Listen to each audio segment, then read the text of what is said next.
So beautiful. Thanks, y'all. Yeah, gorgeous. Well, welcome. I'm so glad you're here, both in person and online. I'm Katherine Johnston, the Teaching and Creative Pastor at ANC. So welcome.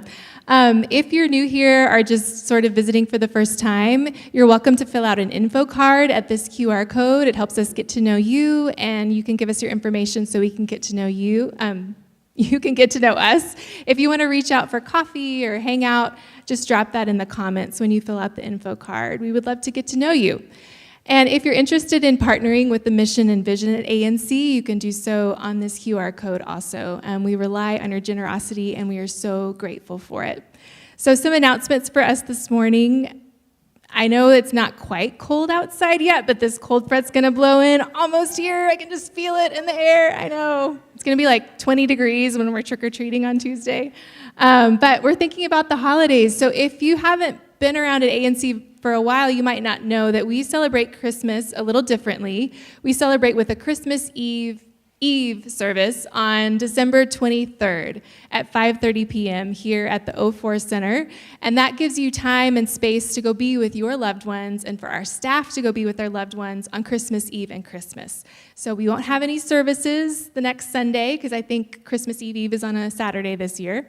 But plan to join us for that. It's going to be a beautiful gathering, and we'll have some time to hang out afterwards in the community center too. So speaking of the Christmas Eve service, we're planning something special. I know, I see some like, what? If you are interested in joining a Christmas choir for the Christmas Eve service, then email Mark. Where are you, Mark? Yeah, he's going to lead it for us. It's going to be amazing. You got your robe? Okay. Is that a requirement? Do we have to bring our robes? Okay. Well, that's fine. So if you have any interest in joining the choir for Christmas Eve, we would love to have you. Just email Mark. We'll only have probably a couple of rehearsals towards the beginning of December, so not too much of a time commitment. And we're going to have the kids join in with us for one of the songs too, which will be really sweet. There's going to be a lot of opportunities to engage and serve coming up in the holidays. Just keep your eyes open for those in the emails and on social media. We're going to be offering Advent boxes again this year to give you some intentional time in your home to sort of slow down and connect with one another. We're also going to be doing dinners for 10 coming up in the next couple of weeks. If you're new here, Dinners for 10 is just an opportunity for you to sign up. We'll send out some sign-up links, and you can go have dinner around a table in someone's home. The board and staff open their homes for you to come and meet other people at ANC. So keep your eyes peeled for that. I think this next week we'll be sending out sign-ups. And then we'll have some more opportunities to serve for Thanksgiving and Christmas with Community First and Santa Rita, a housing development here in Austin. And more info coming with all of that too. So if you're able and willing, turn and find someone that you would like to greet and ask them, what's your favorite cold weather meal? I don't know. Good morning, out-of-towners. I'm so glad you're here. I don't know if it's cold where you are, but we're all super excited about the fact that it's actually going to be cold for Halloween here in Austin because it's usually like 90 degrees and all the kids are sweating in their Halloween costumes, and it just doesn't feel like fall if you're hot. But I hope that you are all doing well.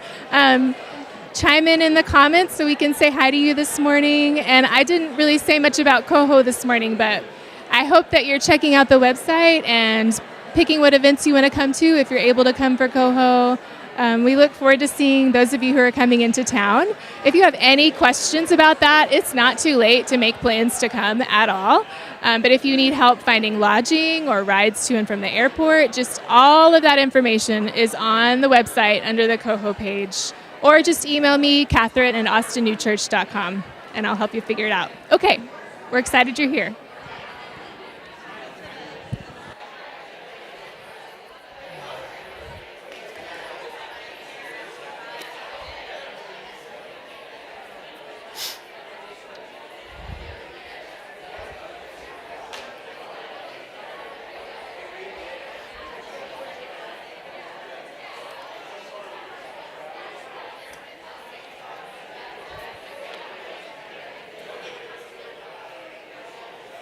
All right. Let's find our seats. Hi, Jeremy. What do you think about Ferrari down in Mexico City today, huh, Jeremy? Not mad about it. It's a low downforce course. That's what you expect. Dana, you have an announcement for Coho Weekend. Y'all, Dana Williams from the board. You're supposed to applaud. Good morning, ANC.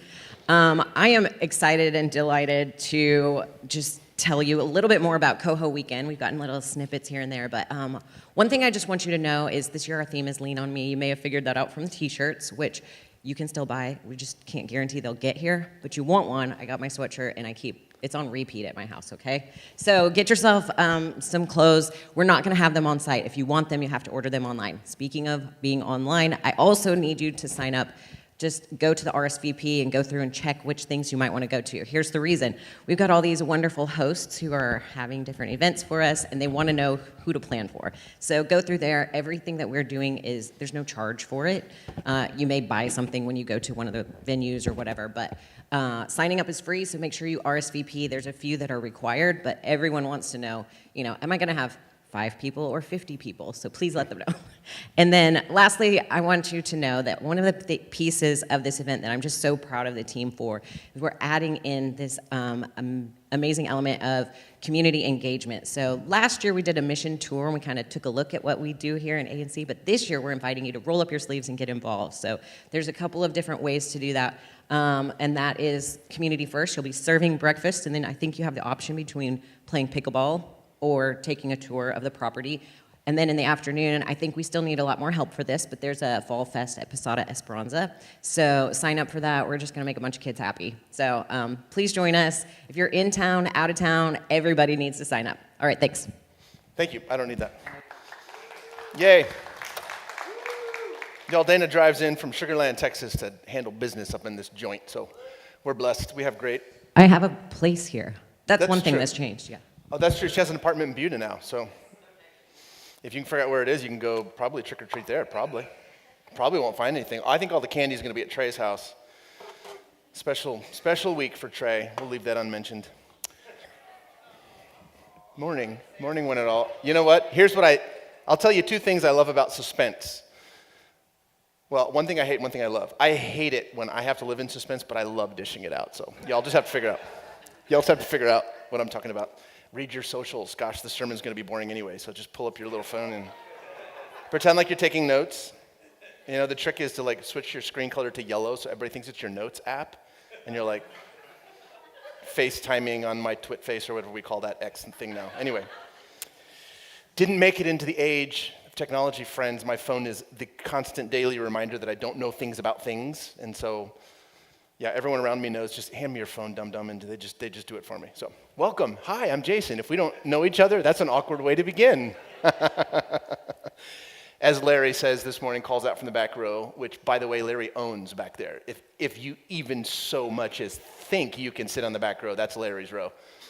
He calls me, hey, Jason Ashley Morris today, so it's catching on. Good morning. My name is Jason Ashley Morris. Anyone else have a extra large Whopper of a week? Am I the only one? Maya, did you have a week? Yeah. Yeah, one of those weeks where you're like, wow, is this the 4th Tuesday of this week already? Some weeks are just heavier than others. We were conversing as we do around the service that something's up this week, it just feels to me. Some weeks the words just flow really, really naturally, and some weeks they don't, and it's really not that common for me not to have words. In fact, all my friends are constantly trying to edit the words and cut them back. I spend about half the week trying to write words out of the sermon. I spend about half the week this week with not enough to do an introduction. It was one of those weeks. It felt overwhelming, and I'm not sure, not life, right? Not my mental health, it's strong, my family's good, my physical body's as strong as it's ever been. I think what's beginning to feel overwhelming, maybe in the light of what's going on around the world and maybe just where we are in time, I think what's feeling overwhelming is just the church in general. Church just feels hard right now. But anybody else bobblehead just a tiny bit? Let me know I'm not crazy up in here. With everything going on around us, I guess I'm just feeling like I can sense the creaks in the floorboards of the model of church. Straight talk on a Sunday morning? Y'all okay with that? I still believe in this. I still believe in us. I still believe that there is good work to do together. I really do. Trust me, if I didn't, I wouldn't be doing this. Jesus still makes sense to me. The church still has my whole heart. The gospel still sets me free. I just think a meteor hit the model of church as we know it, and now there's a wobble in the axis. And now the dinosaurs are all going to starve. You know what I'm saying? Too many nature documentaries. Y'all, I try so hard to be normal and watch normal TV sometimes. I just can't. I will go back and rewatch a David Attenborough documentary 7 times before I will watch any effing thing on Netflix. Sorry. I don't know why I pay for Netflix, except that my kids would lose their minds if I didn't.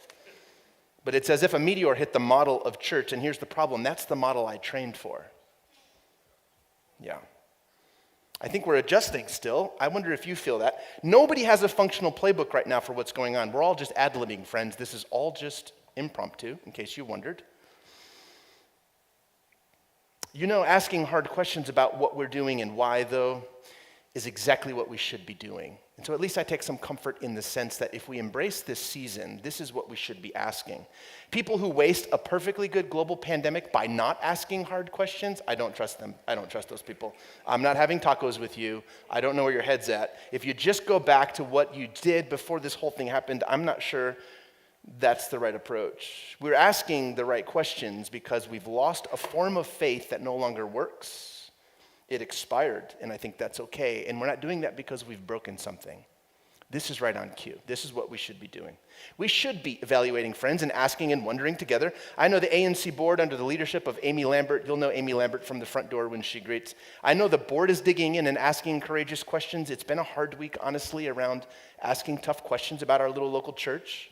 You know, there was a time before COVID, you may not remember this, but we packed out 2 services. We were thinking about a third. In fact, the best idea that we had was let's hire a preacher from Chile to come up here to take 100 people away because we don't fit anymore. We were in trouble. We were growing quicker than we could assimilate it. Well, we're asking ourselves some questions as to what has changed. Is it something within our power? Is it something we're not doing well? Is it something we should be doing better? I sometimes miss those days, don't you, Trey? When it seemed like everything we did, people beat down the doors to come in. That's more the 04 Center now than it is ANC, to be honest. Last night was a sold-out show, for example. But part of me misses those days, but only part of me, because, friends, that was a different world. It was a different world.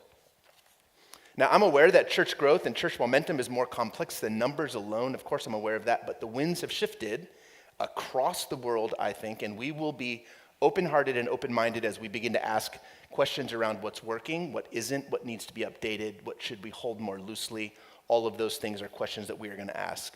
And we're going to adjust our sails properly to catch the wind. It's not super easy to tack across the wind. Don't think I'm an expert on sailing. I just went sailing once recently, and now every metaphor is about a sailboat. I don't know why that is. But if we're going to adjust our sails to the wind, we're going to have to do some hard questions. Friends, church is complex. We know this. Theology is too. It never stops evolving. Like all things that live and breathe, it's always changing, which is why sometimes when things get overwhelming, a good summary just feels lovely, doesn't it? Anybody else love a good summary? I will kiss the face of anyone who can summarize something complex. Now, don't try, because I probably won't make good on that promise. You never know. But I would summarize the time in which we're living this way. I would say the spiritual epicenter of people's lives is shifting. There's still plenty of room for spiritual communities like ours, plenty, perhaps more than ever, I actually happen to believe, especially if they're based on something other than guilt and shame, like get to church or God will be mad, right? That doesn't work anymore. There still is a great future for faith communities. The future is bright. They just need to take on a new shape now. And none of us quite know what that's going to look like. So that's my summary. That doesn't make any of the adjustments we have to make super easy, just to summarize it that way. It doesn't. It's hard work. It just means that it's work that's well worth doing together. Because we are more than we are as individuals. We are wired for community. Friends, it's written in our biology. It comes from the stars, if you must know. So that question percolated in my mind this week as I tried to write sermons from Radio East. Radio East does not have a pinhole in the universe, apparently. Sermons don't fall over that way. They only fall at old radio. So there you go. I tried for days to write over there. I'm like, I got nothing. So I came back to old radio, and it started to come together. That's the question. What's the value of a good summary? What is a good summary worth to you? Now, math majors, I'm not talking about Cliff Notes by which you barely passed college English. I'm not talking about that. I mean a succinct way of understanding the core essentials of a thing. There's a ton of things that I personally struggle with, too many to count really, but summary is something that I sort of have a knack for. In fact, one of the executive skills that I teach often in my corporate work in my side career is exactly that. How to take complicated information, usually medical science or sales analysis, how to take that and summarize it succinctly with the fewest words possible. It turns out people will pay a lot of money to teach their executive team how to do that. I did a training for one of my clients this past month where I took all of their quarterly sales reports and we eliminated together every word and chart and graph that we could, we cut everything out that didn't alter the actual basic meaning of the presentation. We ended up in some cases with 1 slide instead of 10, sometimes 2 instead of 20. When you cut it so thin that to take one more word out alters the core meaning, that's how you know you're getting really close to the core message. Now, it's not an easy skill to learn, it's not a terribly easy skill to teach, but once you've seen it or once you've heard it, it makes intuitive sense. You see the beauty and the power of it. Now pause. You want to hear a cool story? That only has one answer, friends. The answer is yes. I cannot believe you just looked at me for 2 seconds. What is going on here? I was going to tell you anyway. This is one of my favorite stories from my corporate space. Several years ago, I was hired as a coach I was assigned to a world-renowned physician, a doctor from Los Angeles. Now, he did his whole career in virology and epidemiology, and he began it in the 80s when lots and lots of gay men were rushed to the ER with viral loads off the charts. It was threatening their lives, and no one knew why. Men were dying by the droves, and no one understood it. Every disease, if you go back in time, it was just a mystery until somebody dug in and got curious. Well, at that point, we didn't have a name for what came to be known later as the autoimmune deficiency syndrome, or AIDS, that gives birth to the HIV, right, epidemic. My client was one of the frontline doctors who actually defined the disease state in a landmark paper that he wrote and published way, way, way back then. When others were prophesying doom and gloom, you know who I'm talking about, pretending to speak on behalf of God, some angelic scientists were actually helping. My client was one of those angels. He wasn't one of the idiots at the microphone. He was trying to figure out what is going on. Well, now, in his field, he's a household name, friends. I won't mention him because that wouldn't be cool. He's a giant among his peers. He's a legend. And he was notoriously bad at summarizing his curriculum vitae and all the many years of practice that he had under his belt. He would step up on stages and he would drone on about his alma mater and all the papers he was part of. And before you know it, friends, nobody was listening. We have the world's authority on the subject who could not find a summary to save his life, which was ironic because he was a global phenomenon. What he needed was a good summary, something to establish his credibility in as few words as possible. And so that's where they hired me. That's where I came in. After coaching him for a while online and then seeing him in person, getting him ready for a major keynote address, here's what he came up with. Now, this was his intro. Check this out. In the first 20 years of my practice among the HIV and AIDS population, I was invited to thousands of funerals of my patients. Thousands. In the last 10 years, I've attended every one I was invited to because there were only a few. Today, I want to talk to you about the medication that made that difference. That's an intro. That's a summary. In fact, I think it's one of the finest summaries that I've ever coached or I've ever actually heard. It only takes about 25 seconds to speak 56 words, which is what we ended up with. It says nearly everything that a summary should say. I wonder, do you think anyone in the room needed more details or more words before they decided if he was worth listening to? Nope. Did anyone care where he went to college? Nope, it didn't matter. Was anyone questioning his credibility? Nope, not after that. His summary did all the work. Friends, that's the power of a summary. I wonder, what would Jesus sound like if you let me coach him? No, I actually don't wonder that. I tried to change that sentence. I was even hoping Catherine would say, that's dumb, take that out. There was no Google Doc comment there. I'm like, well, then I'm leaving it in. Turns out, Jesus was a natural at summarizing things, as today's story illustrates from the lectionary. So we're still in the recorded recollections of Matthew, one of his friends. Jesus is still directly engaging the religious leaders in the city. Hard questions are still volleying back and forth. Now, last Sunday, we worked through the passage where the combined efforts of the Pharisees and the Herodians failed to cause Jesus to trip up publicly. Immediately following that exchange, the scriptures say the Sadducees corner him on some absurd question around whose is she in the new world anyway? It's a super weird question about resurrection and about the 7 brother husbands of a single wife. I can't explain it. I won't bore you with the details. I certainly won't try to explain how any of that mattered to the Sadducees. Just know that the Sadducees appeared to have been humiliated by Jesus' response, because a few verses ago it just simply says they quit asking questions and left. So now the Pharisees take their turn and they take their swing at Jesus publicly. But the blows just don't seem to land on this guy. The religious leaders keep humiliating themselves time after time. You know, in their minds, I'm sure they were right, because they got the last laugh in their minds, because they eventually convinced Rome to murder Jesus as a criminal of insurrection. So I think they probably thought they were on track. But let's pick up the story in the last portion of Matthew chapter 22. And I'll just interject some comments as we go. It reads this way. When the Pharisees heard that he had silenced the Sadducees, they gathered together, and one of them, an expert in the law, asked him a question to test him. Now, once again, we have Jesus in the middle of a public interrogation designed to discredit him in front of a live audience. But somehow, those who come to entrap Jesus always end up victims of their own trap, don't they? Well, this time they give the honors to a lawyer, which makes sense to me if you've ever had to hire a lawyer. They seem to get things done. Verse 36, here's the question that he asks. Teacher, which commandment in the law is the greatest? Well, he said to them, you shall love the Lord your God with all your heart and with all your soul and with all your mind. This is the greatest and the first commandment, Jesus responds. Now, Jesus grabs the second half of something from way, way, way older history, Deuteronomy 6. It's known to devout Jews as the Shema. You might know it this way. In English, it sounds like this. Hear, O Israel, the Lord our God, the Lord is the Lord alone. Then it says, you shall love the Lord your God with all your heart and all your soul and with all your might. And for whatever reason, Jesus skips the encouragement to see God as a mono-reality and goes right for that familiar commandment to love God with everything available to you. Now, when Deuteronomy was written, the Israelites were at the end of their time in the wilderness, you might remember, just about to begin their occupation of a land already fully inhabited by ancient peoples. Most of those peoples, though, were polytheists.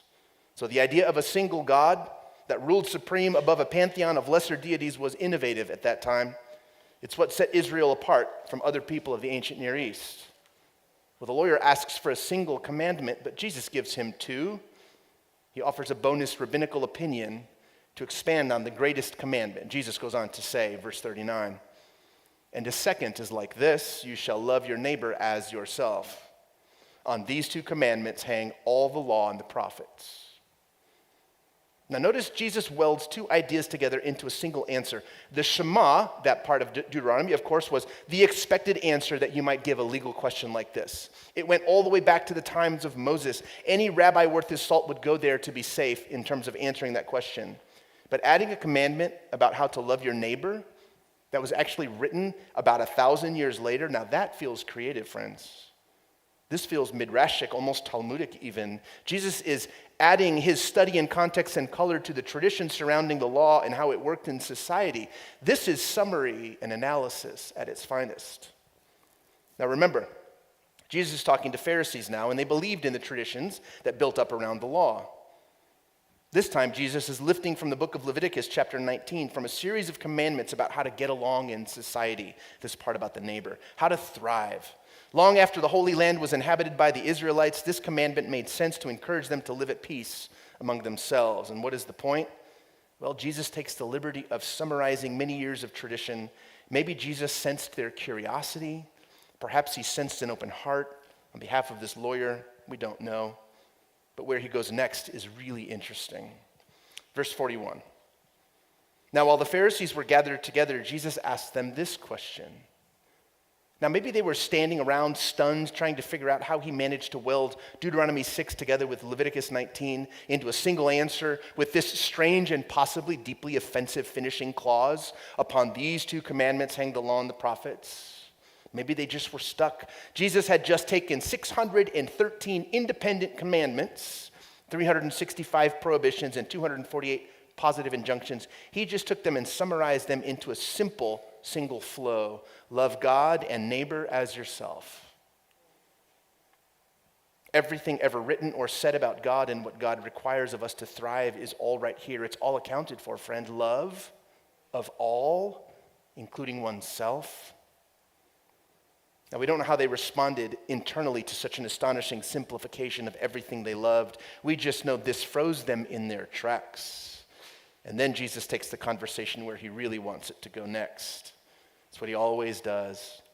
It's his turn now to do some asking, and he does that in verse 42. What do you think of the Messiah? Asks Jesus. Whose son is he? And they said to him, well, the son of David, of course. And he said to them, how is it then that David, by the Spirit, capital S, calls him Lord, saying, and this is a quote from the Psalms, the Lord said to my Lord, sit at my right hand until I put your enemies under your feet. If David thus calls him Lord, how can he be his son?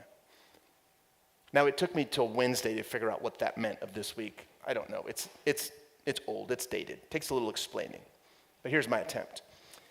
David was a very significant figure in the Jewish imagination. He loomed very large. Other than Abraham, who fathered the nation, and Moses, who led them out of captivity in Egypt and gave them the law, David was their crowning achievement. He was a king who they said had the heart of God. Jesus is reading the context here of the people asking the questions, and all of the Hebrew patriarchs mattered, but there's a reason he reaches for David to make his next point. You see, David represented power, autonomy, self-determination, political freedom, the end of captivity. And the Roman occupation was the most pressing concern at the time of Jesus' public ministry. And yet, as glorious as King David was, even he knew that a messianic deliverer was coming behind him. Friends, even David knew that one far greater would one day be born to deliver Israel from all of her occupiers, internal and external. Jesus is essentially reminding these religious legal experts that even a fully restored kingdom here on earth, as David represented, pales in comparison to a true internal freedom as embodied by the circle of mutual empowerment, which was my summary of Jesus' message. This was a monumental idea, and I don't think it sat very well with the Pharisees, any more than it sits well with the religious professionals of our day. The final verse of this little passage goes this way: no one was able to give him an answer, nor from that day did anyone dare ask him any more questions. Dads, would you pay extra for that answer? This is the point where the Pharisees drop off. They leave him alone now. Jesus had been clear. His summary left out any of the usual ways that they'd grown accustomed to controlling the masses, you see. Love God and neighbor with the same love you have for yourself. That's pretty tight, and that doesn't leave a lot of room for manipulation.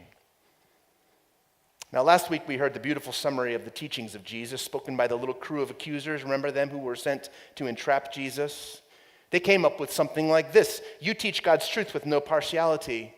Well, I would say that's well put. Simple and true. That's a beautiful summary. That's exactly what Jesus did. If I were coaching that little crew of litigants, I would be proud. That's a lovely, lovely way to put into a single idea the ministry of Jesus. Well, today we have Jesus' summary of all the law and the prophets. Friends, this is worth gold.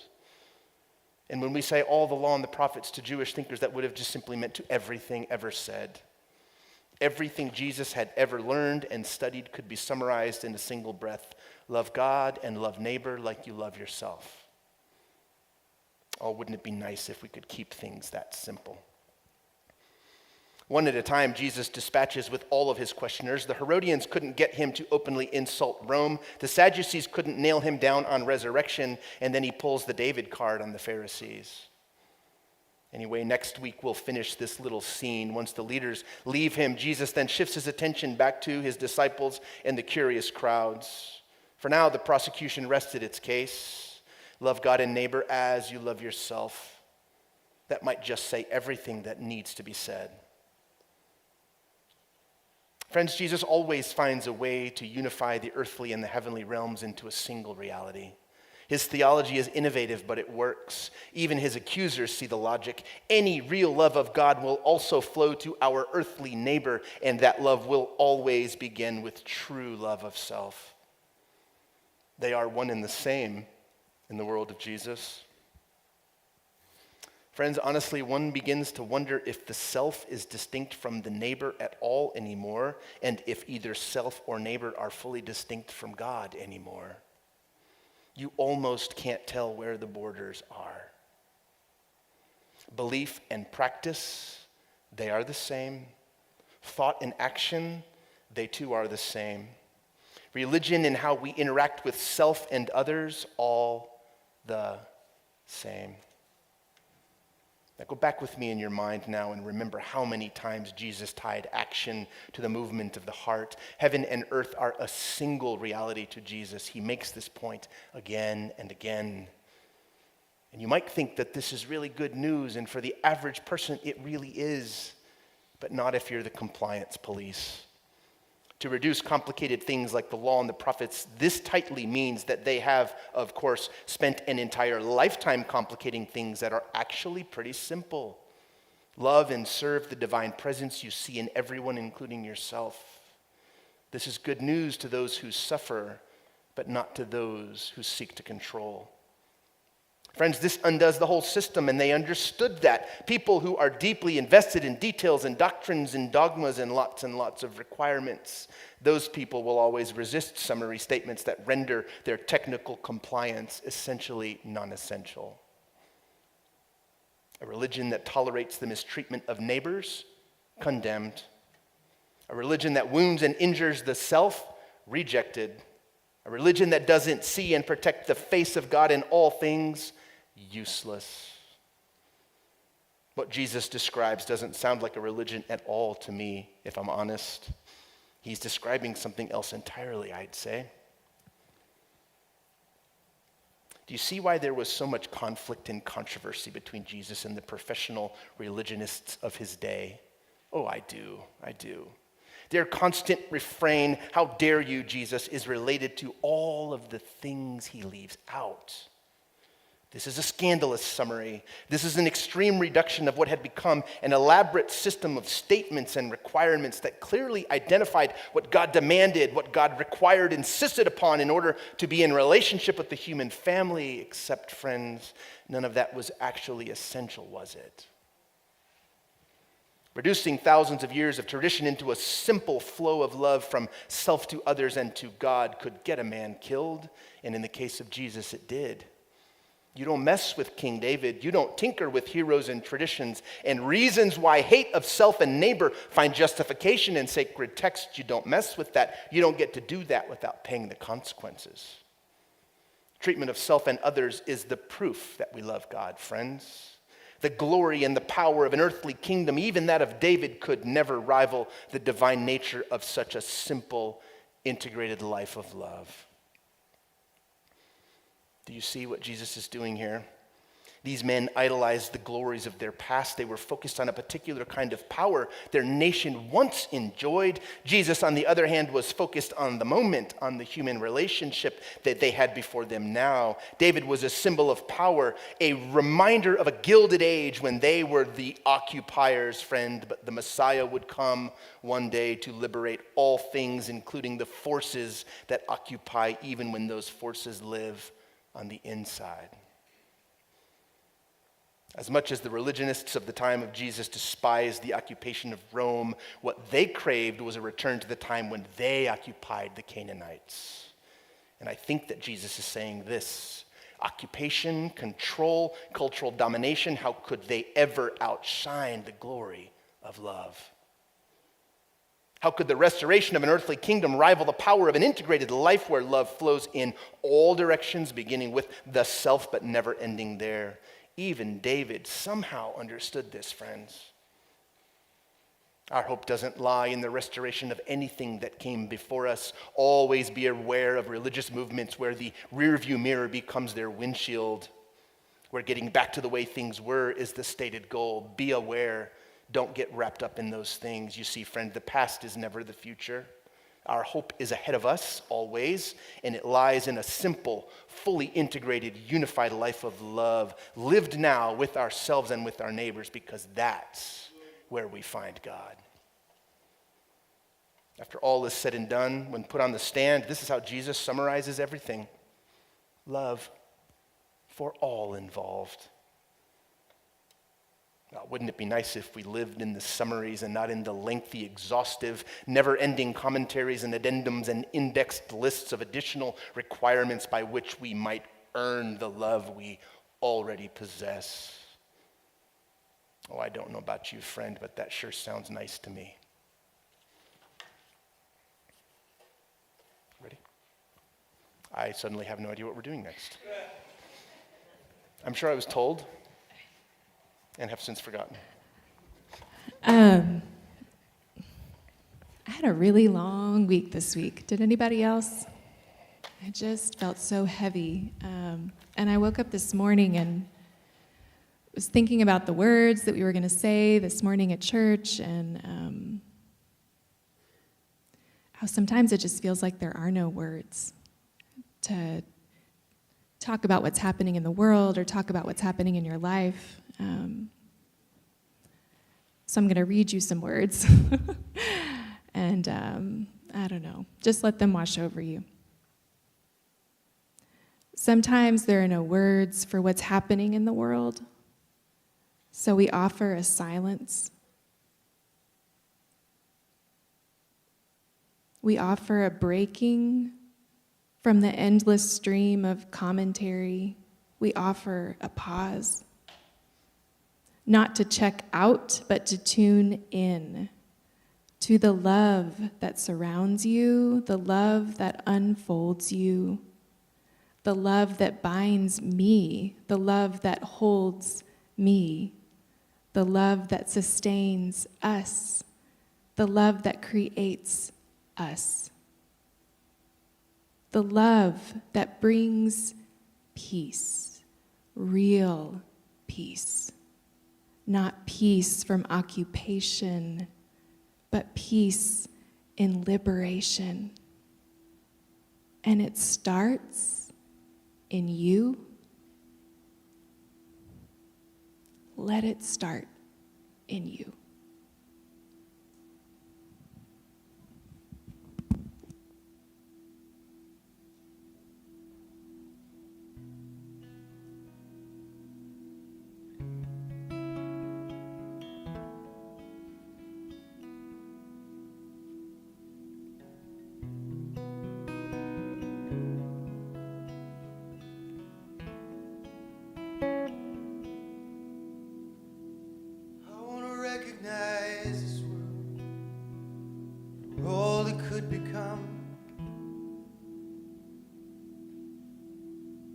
I want to see all of the parts as more than just their sum. I want to know all of your love and all that it could be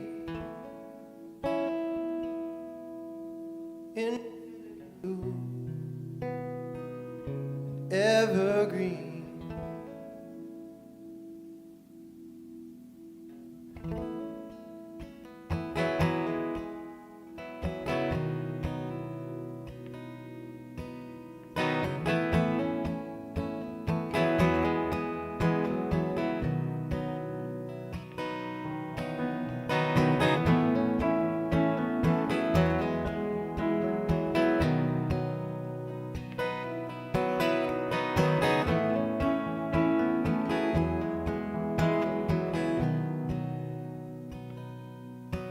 I used to shake you like an 8-ball. I used to shoot you like a gun. I used to hold you like a hammer, try to nail down everyone. I used to keep you in a steeple. I used to bind you in a book. I used to take you like prescription without knowing what I took. So I just don't buy it anymore. No, I've tried and I've tried to know everything for sure, but I find I know less as I've come to know you more. You're not who I thought you were. Praise the Lord.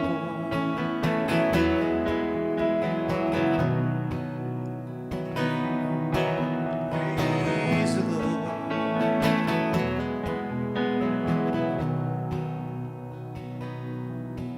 Your love's an an ocean, not a river, a symphony, not just a song.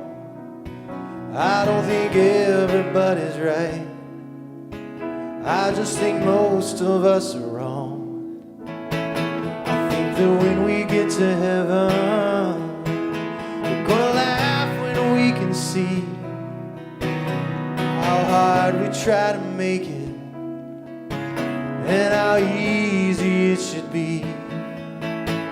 So I just don't buy it anymore. No, I've tried and I've tried to know everything for sure, but I find I know less as I've come to know you more. You're not who I thought you were. Praise the Lord.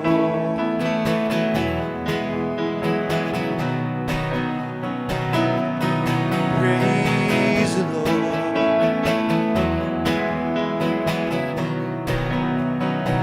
Yeah, praise the Lord. Yeah. Oh, praise the Lord.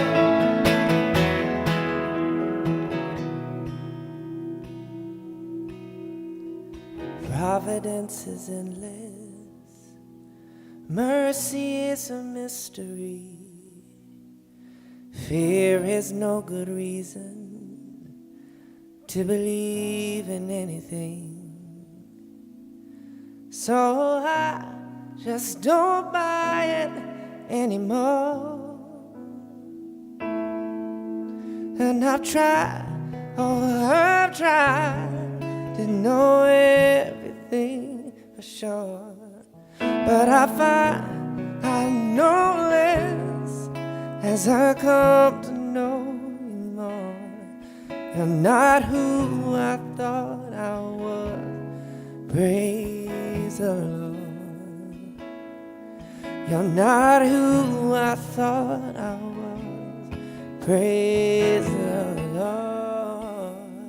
You're not who I thought I was. Praise the Lord. I want to recognize this world for all it could become. I want to see all of the parts as more than just their sum. I want to know all of your love, all that it could be. Infinite blue, evergreen. I want to recognize this world, don't buy all it could become. I want to see all of the parts, I've tried more than just this.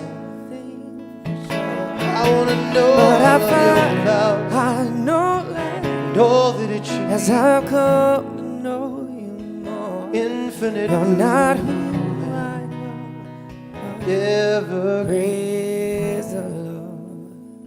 Infinite, you're not who I thought I was. Ever praise the Lord.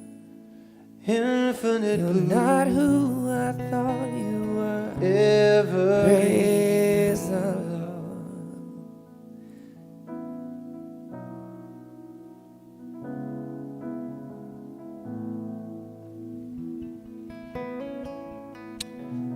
Since Jason's playing bass and teaching, I told him I'd take communion this week. It's fine. Anyway, I read an article this week. It really doesn't matter, but it's Hijacking Communion. And talks about a church not so unlike ours. Actually, we used to be part of the same denomination, but they've since left. But there's a vote in their area about something. It doesn't really matter, but the pastor got up and said, if you're going to vote one way, you might not want to take communion with us. And United Methodist Church has always celebrated an open table. And what that means to me is, unlike the Catholic church that I went to school at from 6th to 9th grade until I got kicked out, which is another story. Yeah, for real. For real. They didn't let little Baptist boys take their communion. They just didn't. I mean, and it was fine. But that was a closed communion. We celebrated an open communion. And so I think about that, and I think about Jesus sitting with his disciples, and I thought about this morning. Well, the fact that they all sat on one side of the table is always funny to me, but I guess that whatever. But there were these 20-year-old kids Jesus has been trying to teach his whole, these last 3 years to, and he's teaching them in this last moment what it means to be in the world, and what he was going to go do, and how he was going to suffer and die, and how his body must be broken. And they missed it. But nonetheless, the table was open to all of them. The table was open to the one who'd betray him. And so that doesn't mark that shouldn't mark any of us off the list, to be honest with you. And so let's turn our hearts toward communion, and we're going to recite a couple of passages together. One being the Lord's Prayer, and then we'll go to the stained glass windows around the room. Remember, it's an open table. Go to the table. Come to the table. Jason likes to talk about the nameplate that's on this huge table that stretches into eternity with all of our names there. We're asked to be there. Don't stand up the host, the guy that's invited us. Don't stand him up. Meet him at the table. But we'll take the elements, go back to your seat, and continue in worship for this one last song. And just remember that Jesus, on the night he was betrayed, told his friends, told these 20-year-old kids, my body's going to be broken for you. This cup is the new covenant in my blood. Meet me at the table. So let's say this together. Merciful God, we believe that, stand with me if you will. Merciful God, we believe that you accept our heartfelt confessions today, knowing you to be gentle and kind, even when we are not, we confess. We have been distracted at times, lacking in love. We failed to love our neighbors, ourselves, because we failed to love ourselves as you do. Forgive us, we pray, and free us to be a people of peace. Through Jesus Christ our Lord. Amen. And we'll say the Lord's Prayer together. Our Father and Mother, who art in heaven, hallowed be thy name. Thy kingdom come, thy will be done, on earth as it is in heaven. Give us this day our daily bread, and forgive us our trespasses, as we forgive those who trespass against us. Lead us not into temptation, but deliver us from evil. For thine is the kingdom, and the power, and the glory forever. Amen.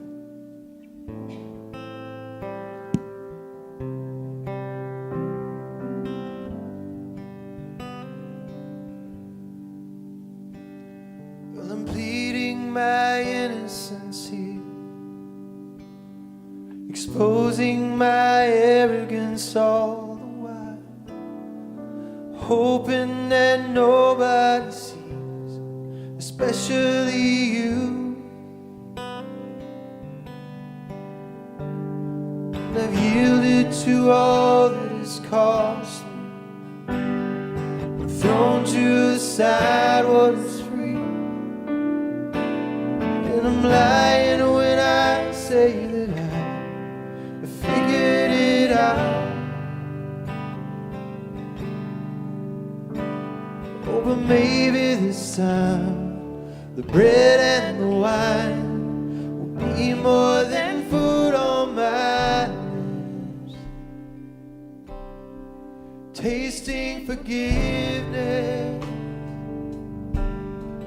drinking in mercy, a feast on redemption. Tasting forgiveness, tasting forgiveness, drinking in mercy, a feast on redemption.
benediction this week was written by Callie Kramer from Belfast, Northern Ireland. He writes, "You already notice God in laughter, kind eyes, and soft words. Have you seen her in the mirror yet? It becomes easier when you make your threshold a place where love is welcome. Let your screen door swing wide, love like a fall wind sweeping leaves into the hall. Let the divinity that drifts on the breeze gather in piles on the front lawn. What are you waiting for? Aren't you going to jump in? Go in peace and love this week, and we'll see you next week."